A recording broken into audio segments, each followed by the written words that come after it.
Welcome, familia. This is Ray Collazo, your host of the Found Translation Talk Show, your home for Latino politics. Thank you so much for joining us.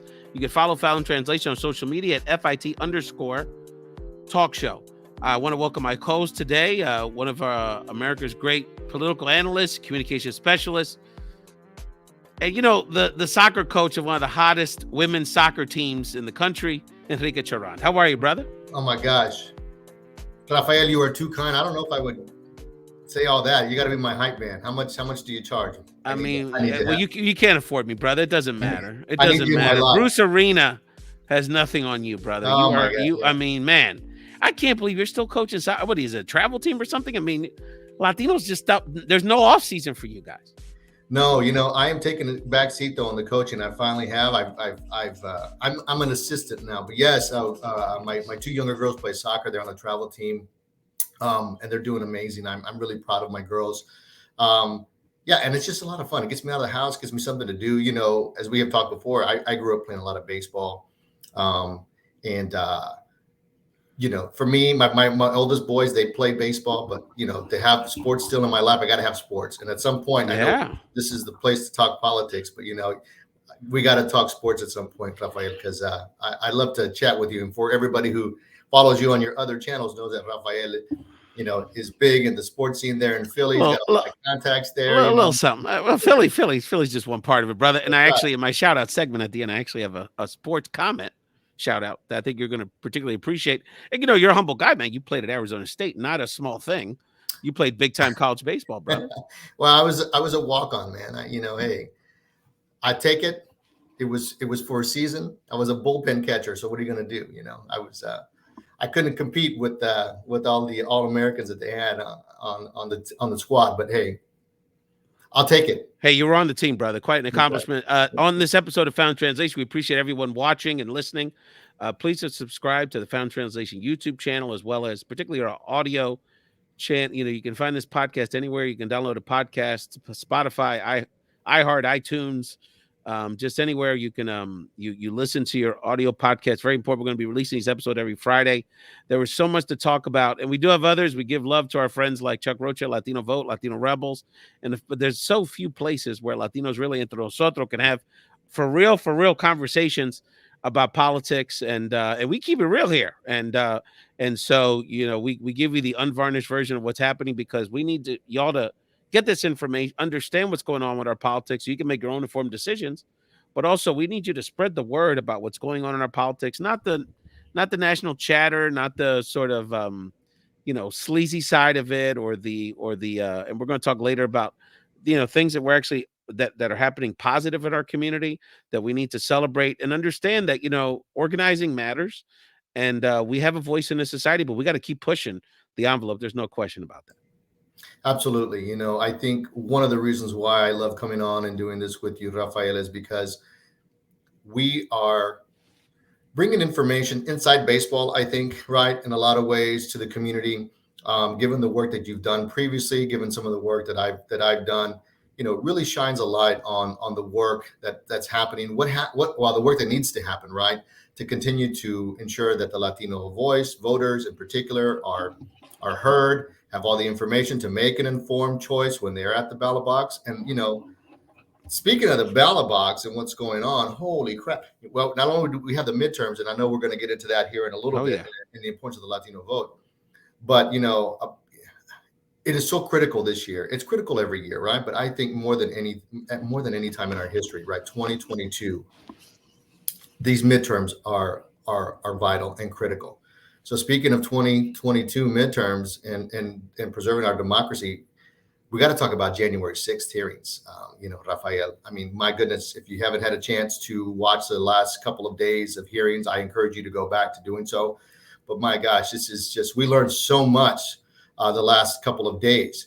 For political junkies like Rafael and myself, this is must-see TV. On Tuesday, we heard from the Arizona Speaker of the House, Rusty Bowers, Georgia Secretary of State Brad Raffensperger, another election official. I know one of Rafael's favorite guys from Georgia, Gabriel Sterling. And then we also heard from Ms. Shay Moss, who's an election worker there in Georgia. They talked about the pressure that they received from the president and his supporters, and it was just very, very powerful testimony. And then yesterday, my gosh, yesterday we heard from DOJ officials Steve Engel, Jeffrey Rosen, Richard Donahue, and all three of them laid out the multi-layered conspiracy and pressure that they received from Trump, and ultimately, really, his desperation to stay in power. It was like a movie script. It really was. It was. I hope at some point they will make a movie of this. But anyway, Rafael, I know you got a lot to say about this. I'd love to hear what your thoughts are. There's so much going on in our politics, and we're going to get into. I know there's people curious about our thoughts about not only 2022 elections, but also, the resurgence of the new Congresswoman from South Texas, Mayra Flores. We're certainly going to get all those things, but we have to start with January 6th because, again, if you don't have a democracy, what are we talking about here? And I think that I think we all knew, particularly people in our space, Enrique, that President Trump had an active role in January 6th on some level, but I don't think we really understood the depth and of how hands-on literally he was in trying to surmount democracy from the perspective of pressuring the DOJ, from the perspective of pressuring Mike Pence, from the perspective of actively being part of, and that was some of the highlights from the hearings on Tuesday, earlier this week, pressuring state officials, whether it was in Arizona or Georgia.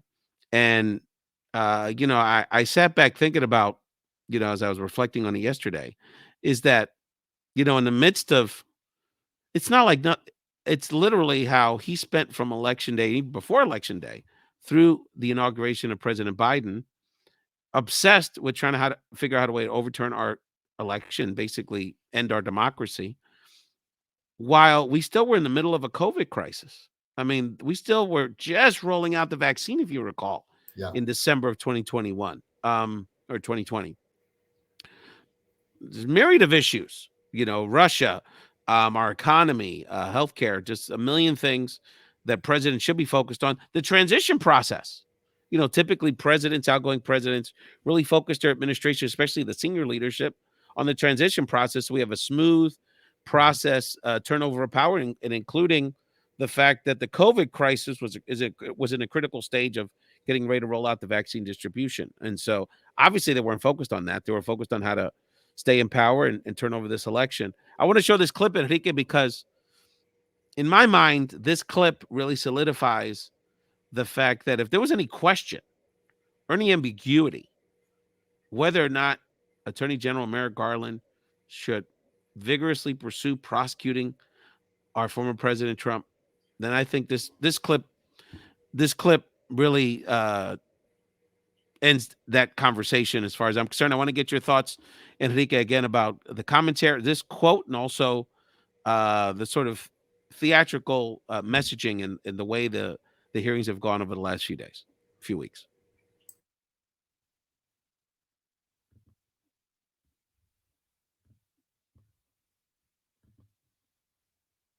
The election was corrupt, and leave the rest to me and the Republican congressman.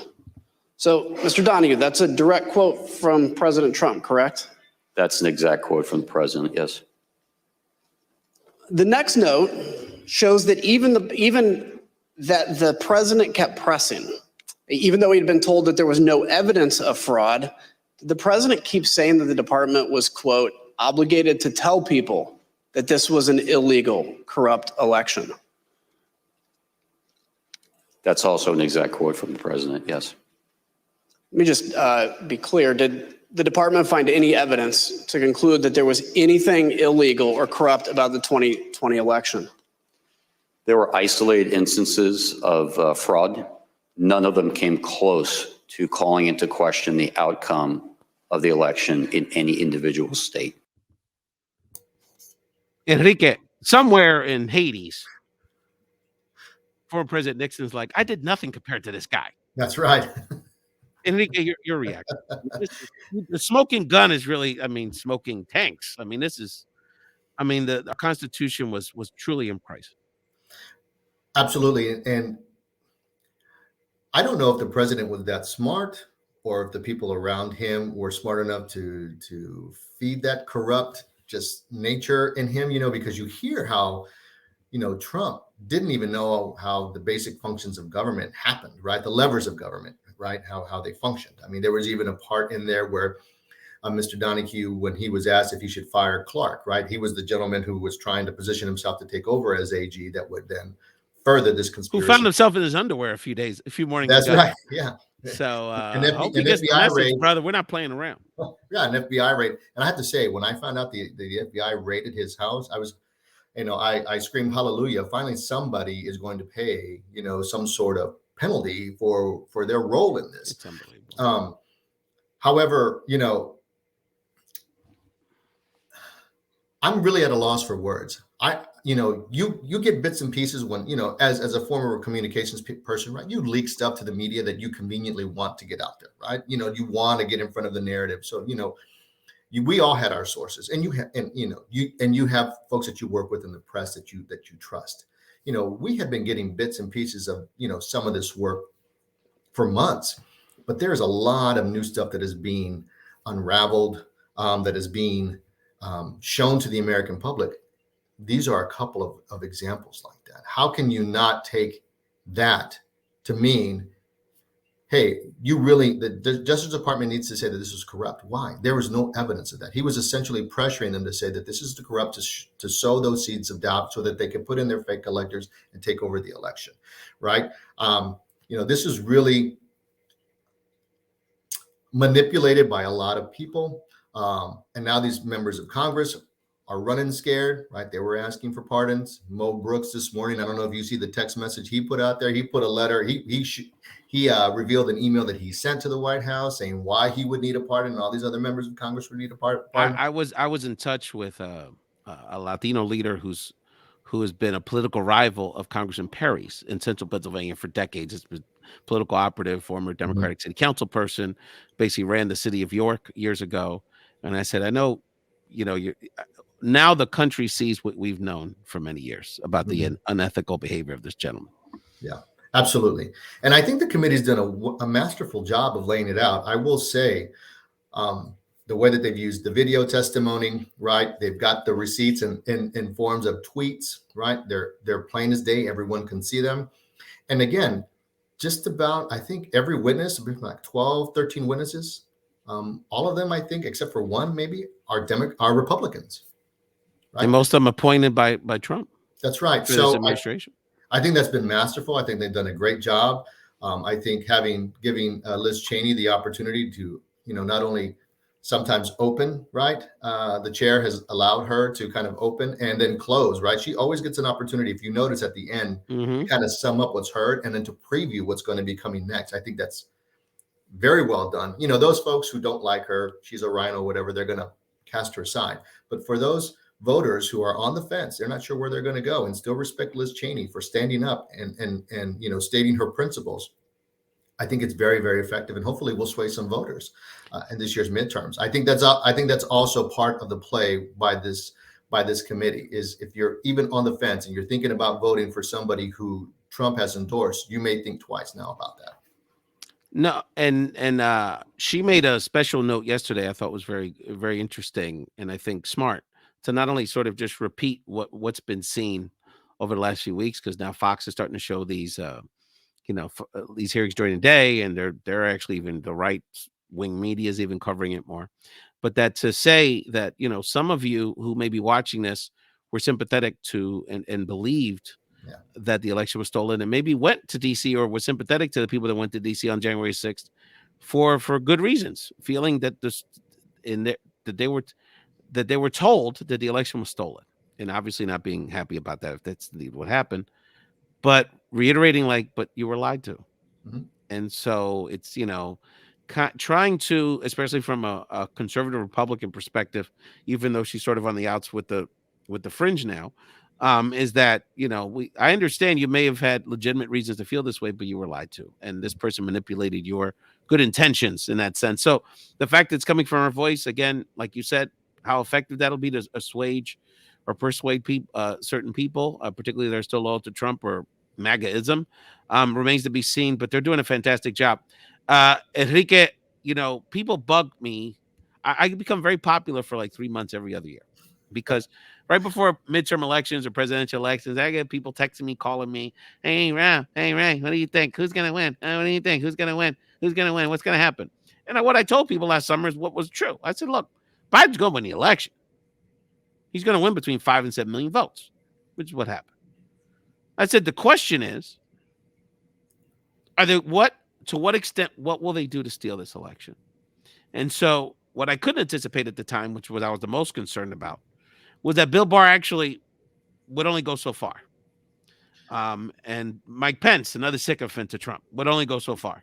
And these handful of officials who probably were less political in nature anyway, would only go so far for this guy, even though they were loyal to him for lots of the nonsense. And by the way, for over a year, they haven't said anything to anybody. They had to be subpoenaed to Congress to tell the truth. So, they're heroes, but, relatively speaking. So it's just amazing how my worst fears actually were reality. Mm-hmm. And we're just lucky that really, if you really look at it, it boiled down to 10, 15, 20 players, particularly Pence and Barr, that, just wouldn't go there. And so that's how precarious our democracy is. And that's why we're going to talk a little bit later about 2022 elections that, even though, the gas is high, we understand FAM prices. I understand there's certain feminine products women can't get right now. I understand there's a lot going on we're not happy about, but there was so much on the line greater than even, this blip in the economic situation right now. And Enrique, we come back, we're going to take a very quick break. We come back, we're going to talk about sort of the push and pull of what's going on. There's some great developments when it comes to gun safety and legislation, but then on the judicial side and on the what we're hearing more and more in Uvalde, just more and more mess. So when we come right back we're going to check out a quick clip from the best of previous episodes. And we'll come right back here on Found Translation, your home for Latino politics. No, because listen, a mí me dieron mucho de la chancleta y la correa. I was not a well-behaved child. Oh, who you telling? A mí me sacaron del parque jugando basketball a chancletazo limpio. There you go. And I had one of those typical moms que te decía, te dije que llegara a las 7 de la noche. Exactly. Ahora, súbete para arriba. And every time she mentioned a word, there was a chancletazo with that one behind it. That's right. I'll tell you, Enrique, you can't mess with a Latina mom, bro. When she tells you to be home, then you better be home. Oh yeah, I got plenty of smacks upside the head and on the backside. I don't say chanclas. We go chancletas. Right. Puerto Ricans, you always got to be a little extra. Chancletas. Yeah, no, we got the chancla. And especially in church, you're sitting there, you're messing around. You used to get that pinch, like right underneath, just enough of your skin to be like, you better. My dad's a pincher. He was a pincher. My mom was like. My mom just went straight to the chancleta. There's no doubt about it. Oh, but Enrique, when it comes to, we this actually was a historic week in many respects for the gun safety movement, and I think a lesson for people to that you can't lose hope. We can make progress, even though it feels very daunting. Absolutely. A couple things that happened yesterday. Two major developments surrounding the gun debate. The first was a Supreme Court decision that struck down a New York state law that was meant to restrict people's ability to carry guns in public. The second was the Senate's passage of a bipartisan bill that came down, 10 p.m. last night or so. This is the most significant change to federal gun safety law in about 30 years, which unfortunately is sad to say, 30 years. The vote passed by a 65-33 vote. But Rafael, I want to start with the ruling on the New York law being struck down by the Supreme Court. This was a 6-3 ruling. No surprise that Clarence Thomas delivering the majority opinion. A lot of folks are saying this is a major blow, not only to the state of New York, but other states who are thinking about how they can pass sensible gun laws. So, Rafael, before I get your reaction, I think it's important to say that the New York Governor Hochul said that the ruling was outrageous, that at a moment of national reckoning on gun violence, the Supreme Court has recklessly, in her words, recklessly struck down a New York law that limits those who can carry concealed weapons. Is she right? She absolutely is. This really is sort of an extension of what I've been my analysis and our analysis over the last several years about our political climate. So, in one respect, America as a culture, forget the politics for a second.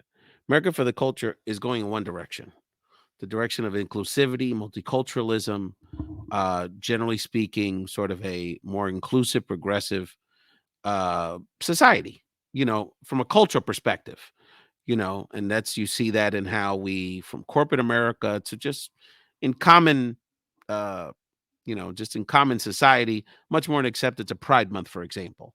In many respects, Becky G now is sort of the symbol of American, the American spokeswoman for T-Mobile and cultural products, because she really represents the future of this country. A 20-something-year-old Latina who's upwardly mobile and making a contribution in our country, who's bicultural.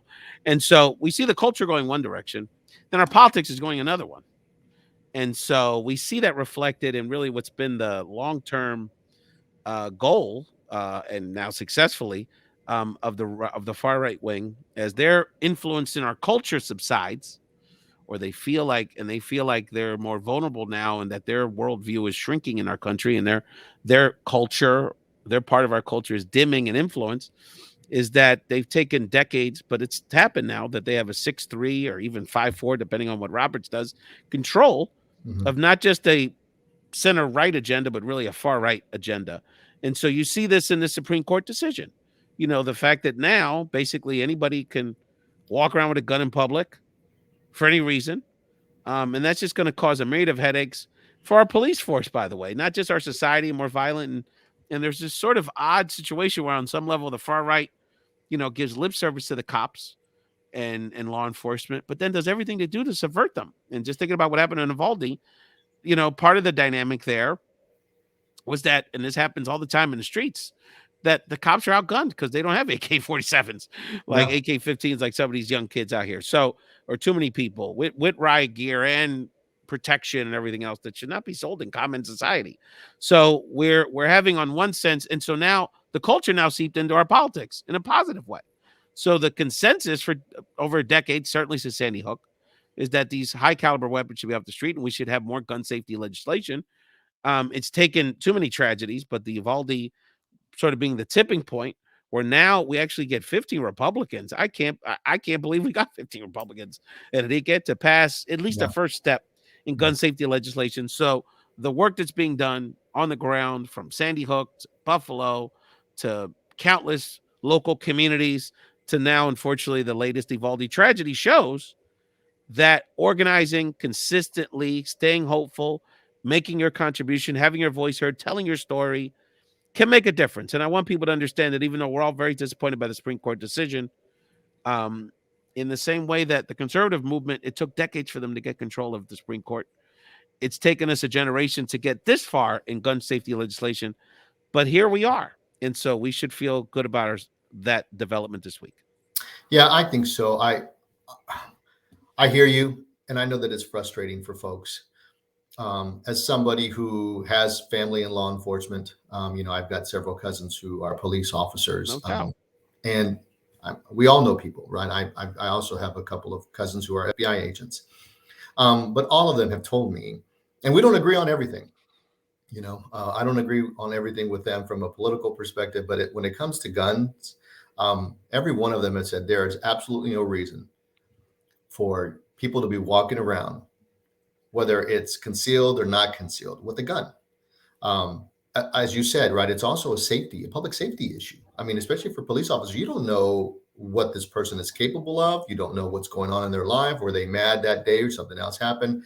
Before you could settle disagreements, with these, right? That's long gone, man. That's long gone, right? Now it's people are quick to, pull out a gun and squeeze a trigger to settle their differences. And it also puts a lot of pressure on police officers, right? How many deaths could be avoided, right? How many situations could be then, dispersed, or at least, you can end more civilly, right, without someone having to lose their life. But unfortunately, this sets an ugly precedent, right?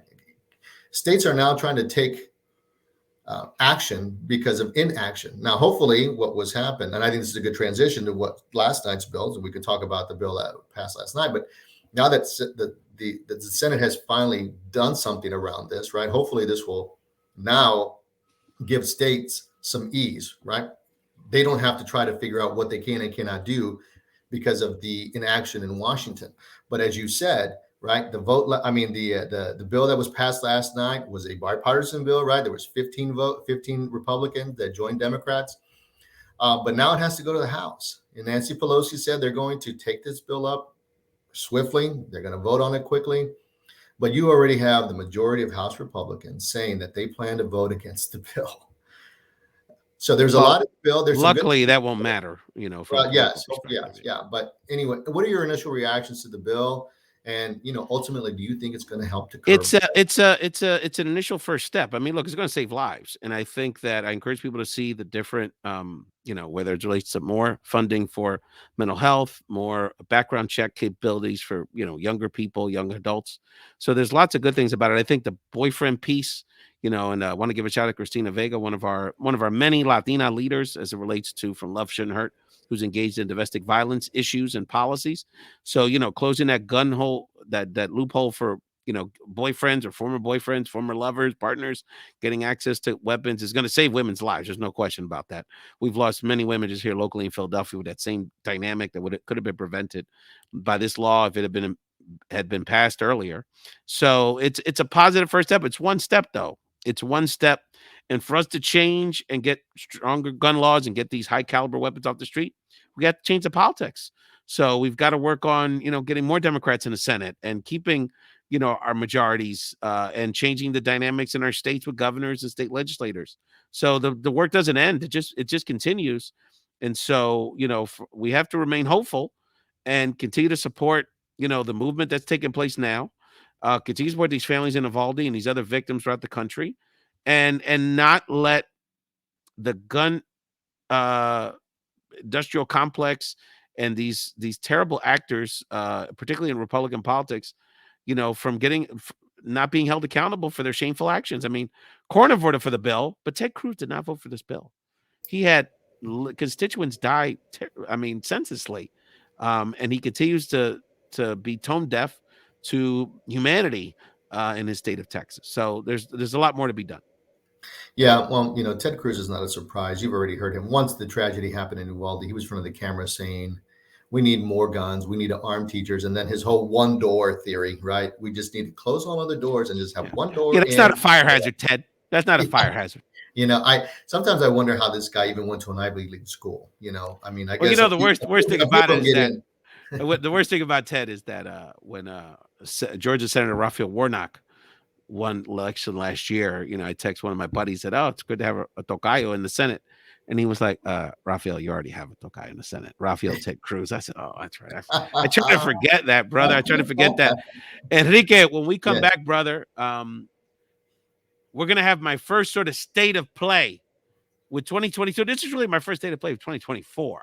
I want to give people a preview because I got some things to say about not only what's happening as it relates to the Latino vote in 2022, but also I'm looking ahead 2024 because that's already started. I know people also want to know there's a certain election that took place down in the Rio Grande Valley that I know you have some questions about, and I want to get your reactions as well. We're actually going to hear, speaking of this question around how gun violence and the intersection of gun violence and domestic violence, I want to hear from one of my co-hosts in this best of clip, Betty D, the freestyle diva from Houston Station, 80s, 90s pop star, now an activist as it relates to women's issues and Latino issues.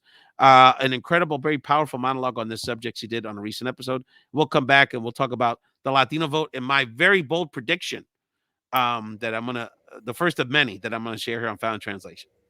I mean, no one, no abuela, no mami, no tía, no hermanas, no hijas, primas, amigas, desconocidas should fear for their lives and their right to live. So today and every day, Bomba Life and our families, the Bomba Life family, stands against domestic violence in our communities. Everyone deserves a relationship free of domestic abuse. Now, full of love, compassion, support, equality, encouragement, safety, and empowerment. That's what they deserve. Now, we will survive by together changing the abusive culture and traditions. We will together stop the shove and start the love. I mean, no. Thank you, Betty. Very powerful message from Betty D.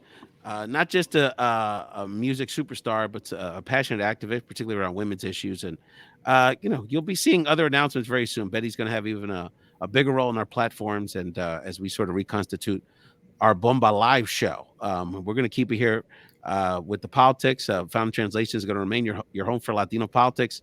And speaking of Latino politics, Enrique, this is sort of my first state of play pronouncements. So are we going to the upcoming elections, brother? Because again, if you want to know what's going to happen in November, you got to watch right now, because we're the Nostradamuses of politics here, because we break it down for you here on Found Translation. Well, that was going to be my question. So we're going to come back to this clip, right, in about a few months and say Rafael was right. I ain't hitting 1,000, brother, but I hit pretty high. All right. Pretty high. That's my prediction for you, by the way. That's for sure.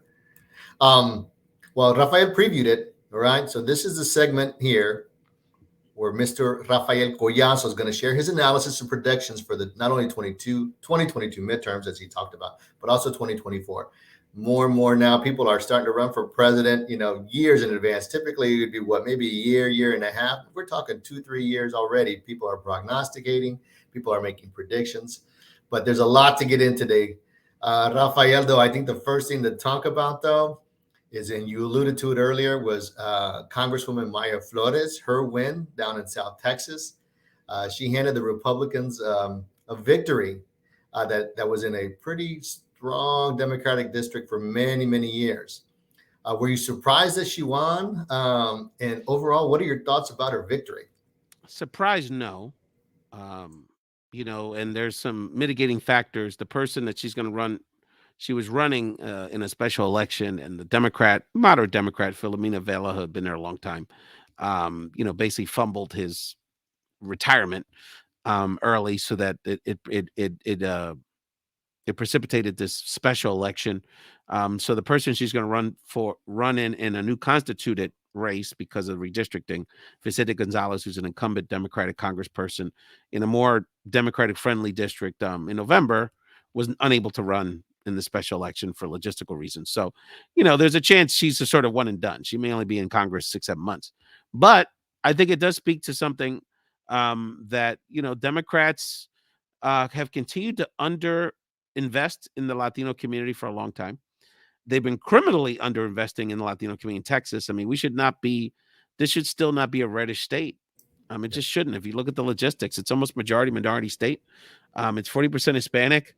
And we have an increasing sort of electorate moving in places like rural, suburban Dallas, suburban in Austin, even in places like San Antonio and Houston, of, sort of white or, more traditional Democratic progressive voters moving into the state because of the tech sector and other business opportunities. So this state should at least be purple.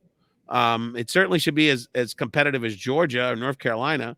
And it hasn't been, because Democrats have not empowered the Latino community, because empowering Democrats in Texas would be empowering Latinos. So white Democrats have made the calculation, better to keep the status quo than having 2 Latino senators, a Latino governor, and Latinos controlling the state legislature and the economic and the budget strings of the state. Mm-hmm. And that's the decision that was made. So this is what happens. And in fact, don't take my word for it. This young Latino who just got in the Senate has her own way of putting it. I want you to analyze, Enrique, the clip of Mayra Flores' acceptance speech as she was inaugurated into U.S. Congress just days ago.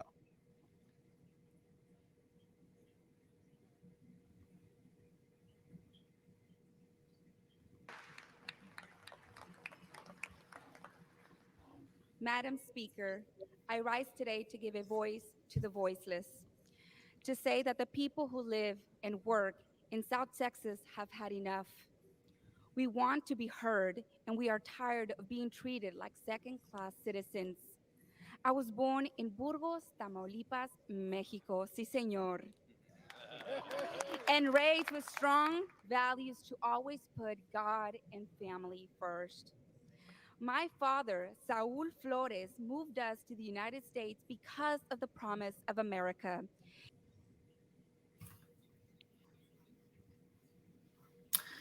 Wow. Hey, Enrique, let me tell you something. My wife sent me that morning. My wife at like 6 a.m. when she woke up, the first headline she saw, she DM'd me and said, "Is she a Republican?" Can you give me a reaction to that? Yeah, I mean, good for her. As someone whose family migrated from Mexico as well, I can empathize, and I not only empathize, but I think it's great that she was had an opportunity to not only move to this country, better her life, but became a citizen.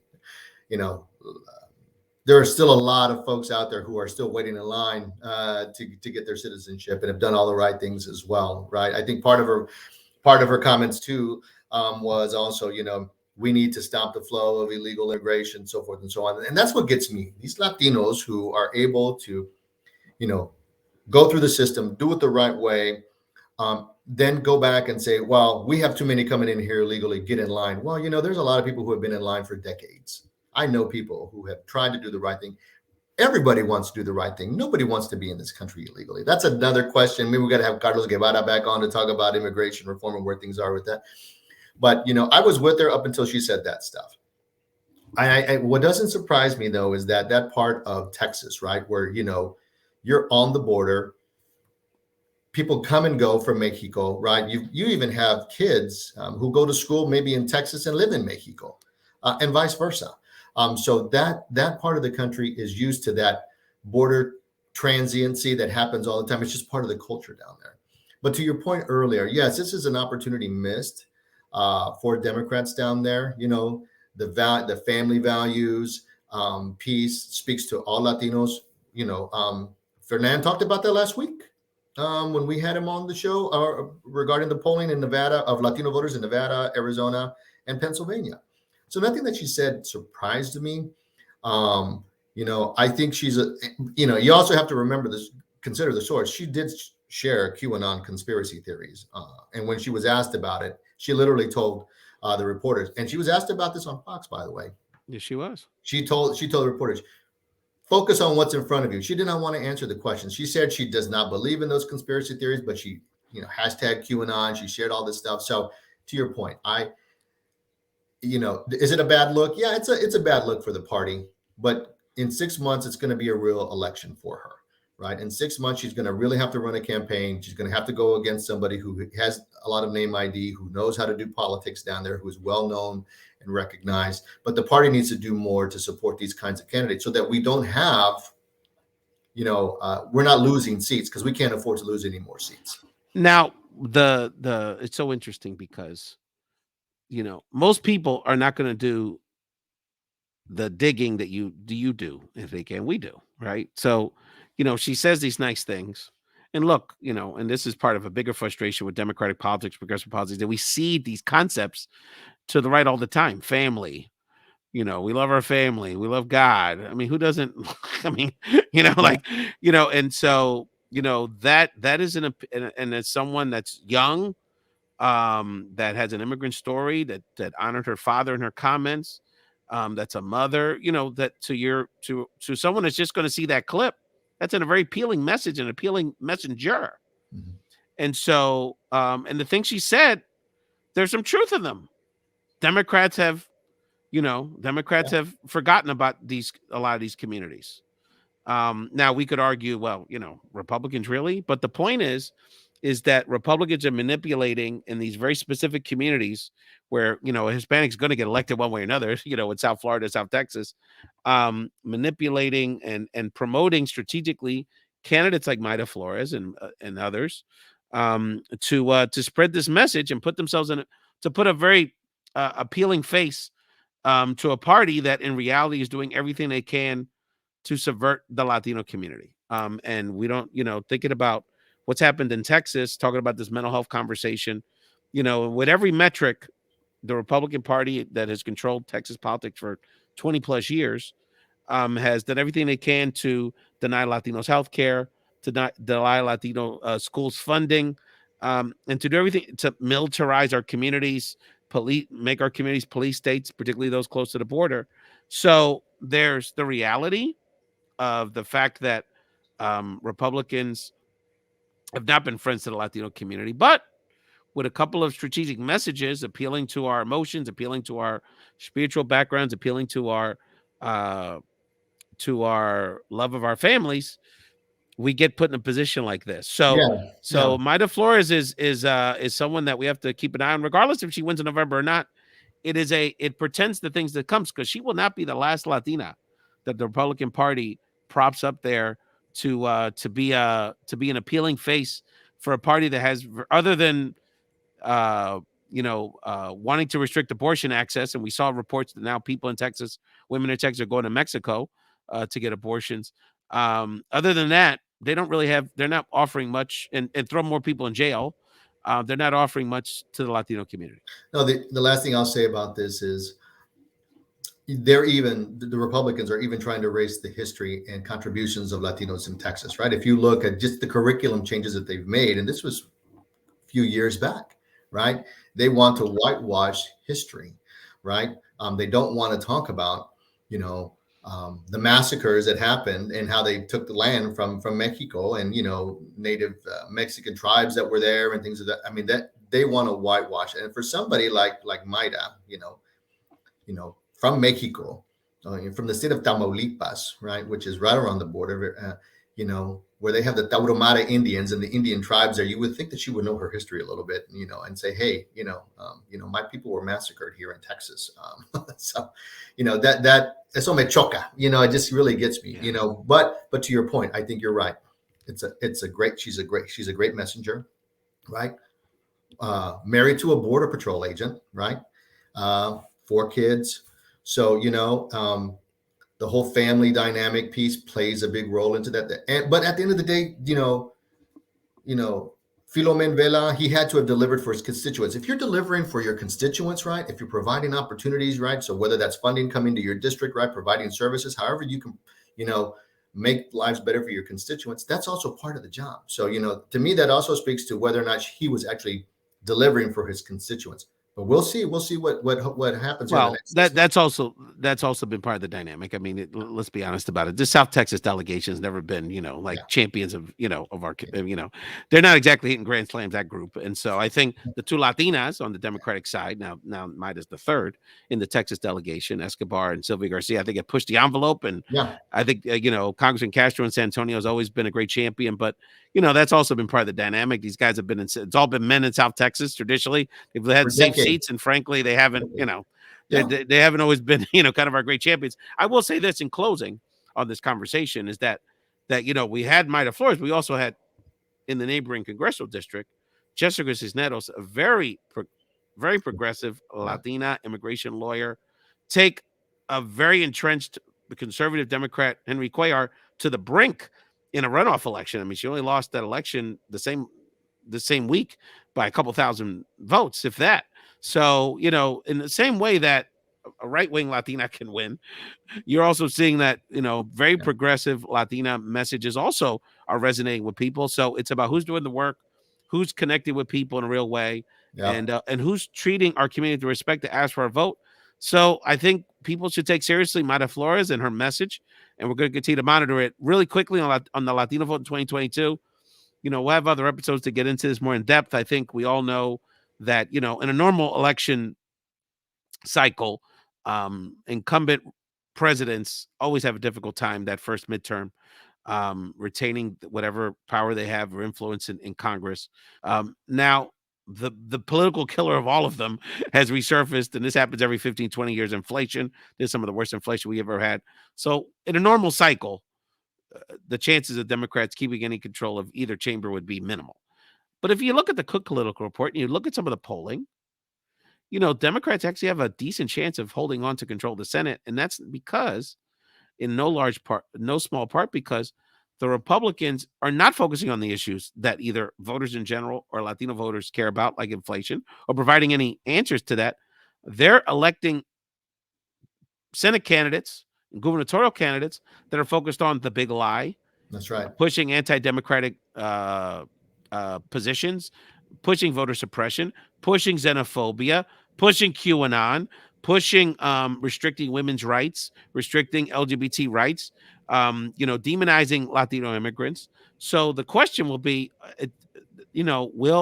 will Republicans not make the gains that they should by all rights, by all normal political calculations, because they're not running real candidates and people that are really trying to address the issues of voters. And then the polling that we've seen, Enrique, it's clear that even if people aren't super happy with Biden, they're not really convinced that either Trump or anybody on the Republican side has their best interest in mind. So I think turnout is going to be really the key to who controls, particularly the Senate. The House is going to be really difficult, and even in the best case scenario. But the Senate is going to be really interesting. And the last thing I'm going to say before we go to the last break, before we go to shout outs, my first prediction for 2024. Let's hear it. It's clear to me after what I've seen in I want everyone to see this. It's clear to me that what I've seen this week with the January 6 hearings and looking at the political landscape, it's clear to me that right now the favorite to be our next president in 2024 is Florida Governor Ron DeSantis. There's no question about it. Donald Trump, there's a good chance. I cannot see a scenario where Merrick Garland does not prosecute President Trump. And that process is going to take time. But between being prosecuted, potentially being convicted over the next few years, and just the time and the continual erosion of the Trump brand, I just don't think, even if he runs in a primary, in the middle of being prosecuted, I don't see him pulling it off. And Ron DeSantis, I think we're going to continue to see, assuming he wins in November, which is not a foregone conclusion, but likely he'll win the governor's reelection. Yeah. I think that he will look very appealing to people that like Trumpism, but don't like him anymore, or are sort of just tired of him.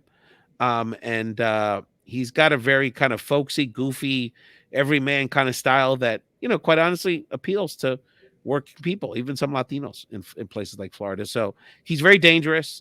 We can see the kind of right-wing, ultra-right-wing administration he's had in Florida. No, don't say gay. The CRT attacks. He continues to not lift a finger to address issues that impact real Latinos, like healthcare access, housing, affordable housing in the state, which is probably his biggest sore spot that we need to continue to emphasize. But I would have to say that after seeing everything the last few weeks, I think Ron DeSantis is the biggest threat to our democracy at this point, and not Donald Trump. So, Enrique, we come back, we're going to do shout outs, and I have one last clip for you to analyze about a Latina who made possibly the biggest new voice to our stage that we have to pay attention to as it comes to politics in the hemisphere. So we'll come right back after watching a clip of the best of Found Translation. We'll come back to wrap up the show. There's great artists, and I'll just say kind of in the rap world, just for example, there's great artists that are great in the genre. Then there's special artists, the truly greats, that move the culture and move their fan base forward with them. So Bad Bunny is not just like the best in the game, but he's changing the game. Because what I think, to your point, Tanya, what this album is doing, his new music is doing, is maturing his audience. And he's pushing us to go along on his personal journey and his artistic journey. So y'all need to catch up. And I think about like Jay-Z. Jay-Z was wearing basketball jerseys. So everybody wore basketball jerseys. Then one day, Jay-Z, as my brother would share his perspectives, he's wearing, suits, and now he's a business guy and he's about flossing, and then everybody changed their game. Welcome back to Found Translation. In this final segment, Enrique, I want to show you a clip. I want to shout out the new Vice President of Colombia, Francia Marquez. Not only just became the Vice President as a Latina in Colombia, but the first Afro-Colombiana to be a Vice President in that country. I want you to see a clip. I want you to get your analysis, Enrique, your bilingual analysis of this clip. She was interviewed on a recent national news show in Colombia about whether or not she's going to move into the vice presidential palace that they have in Bogota. And so I want you to give me your analysis of this very intriguing, I think, provocative conversation that the new vice president of elect of Colombia had on national television in Colombia recently.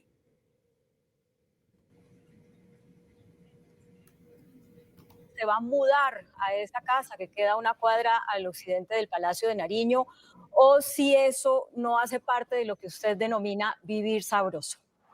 Pues no creo que vivir sabroso se refiera a tener una casa. Yo hoy, gracias a Dios, tengo una casa digna, ¿no? Y entonces si creen que porque soy una mujer empobrecida, ya porque me dan una casa presidencial, ya estoy viviendo sabroso, están muy equivocada. ¿Sí? Eso es parte del clasismo de este país. Lo miras desde ese lugar. Y te invito más a reflexionar qué significa el vivir sabroso para el pueblo negro, en sus entrañas, de nuestra identidad étnica y cultural. Se refiere a vivir sin miedo, se refiere a vivir en dignidad, se refiere a vivir con garantía de derechos. Entonces, cuando me colocas que voy a vivir sabroso porque voy a ir a la casa vicepresidencial, seguramente estás muy equivocada. Wow. I'm a fan. Just hearing that clip, that was Enrique, I mean, you talk about a woman that knows how to message, huh? That's powerful. Absolutely. Yeah, I thought, wow. Thank you for showing that clip. I just think it shows how she seems to be really not only in touch with who she is, but with her constituents and folks in Colombia. I think that was really powerful. And not only that, she mentioned, of course, being somebody who's Afro-Latina, right? I mean, there's the classism piece to all of this as well that we've talked about before in the Latino community, right? And that Afro-Latinos have said for years, right, that they face not only racism outside of the Latino community just generally, but also within the Latino community as well. So kudos to her for that. I think that takes a lot of guts to say that on air, but she's obviously a woman of her convictions and believes strongly in that. So that was great.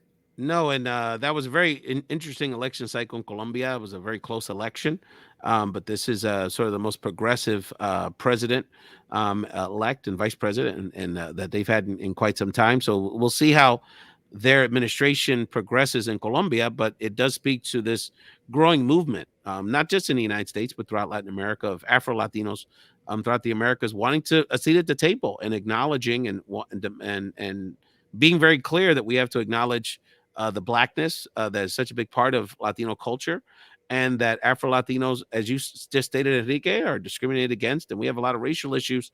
You know, I mean, when I was a kid growing up in the 80s, you know, and American television was a lot further along as it related to race relations and showing just Black faces across the board and positive Black images in our community. So kudos to Vice President-elect Francia Marquez. We'd love to have her on the show at some point, talk about what's going on in Colombia. And kudos to a great friend of mine, one of my Mexican compadres from Luis Potosí, by way of East Chicago, Indiana, Rudy Lopez, who actually just did a mission in the same barrio that Francia is from in Cali, Colombia.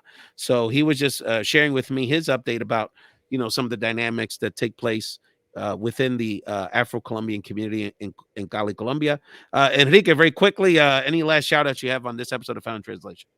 Yeah, you know, I want to shout out really quickly a movie that I just saw. You know, I saw the one, it was The Hustle, right? You said, you told me to look at that. What a great movie. That was a great. It was cool. A lot of your boys from Philly that were in there. Come on, homies were in that joint. Yeah, no. Yeah, you know, I'm telling you, everybody, Rafael, you got to get Rafael's.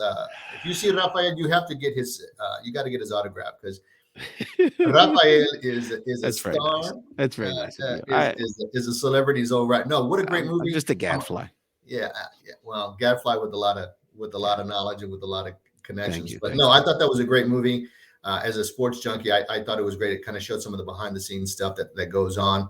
You know, we spent the weekend, my kids and I showed them Bull Durham. They had never seen Bull Durham. I thought it's a great baseball movie. Oh, it's fantastic. So we watched a couple of sports movies, but thank you for that recommendation. So I thought that was a great one. Thank you. No problem. And I have not seen, at some point, I'm sure my wife will loop me in, but I want to see it anyway. The Menudo documentary. It just came out on HBO yesterday. I know Latinas are going to be, eyeballs peel when they get out of work today to check that out. And that should be interesting. But I did want to shout out, to your point around the sports, I want to shout out Isaac Paredes. Isaac Paredes is a Mexicano that hit 3 home runs for the Tampa Bay Rays this week.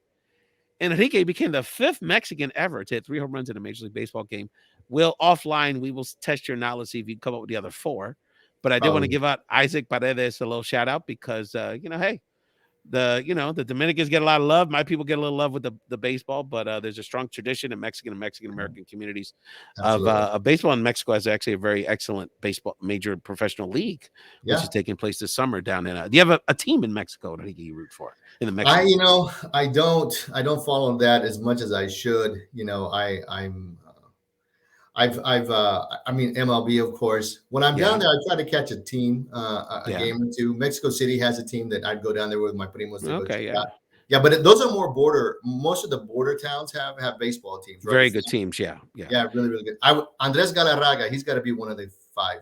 He's Venezuelan, brother. He's not even Mexican. We're not going to bore the audience with you keep missing these. I got 3 of the 4, but I missed one. But anyway, we'll talk about it. People should Google it and Google Isaac Para, this young talent. My compadre, one of my compadres, Jorge Martinez, Dominican guy. His dad played AAA baseball, and then when he didn't get to the majors, he spent 1 year in Reynoso and actually won the championship. He was a star player, I think in 69 or 70. And they brought him back for like the 50th anniversary or whatever it was, not too long ago. So much respect to Don Antulio Martinez and Mexican baseball. Enrique, thank you so much for joining me on Found Translation, your home for Latino politics. Please follow FIT_talk show on social media and let us know what topics you want to get into, what art, we're going to be bringing on other political experts in the coming weeks. And we hope everyone has a wonderful weekend.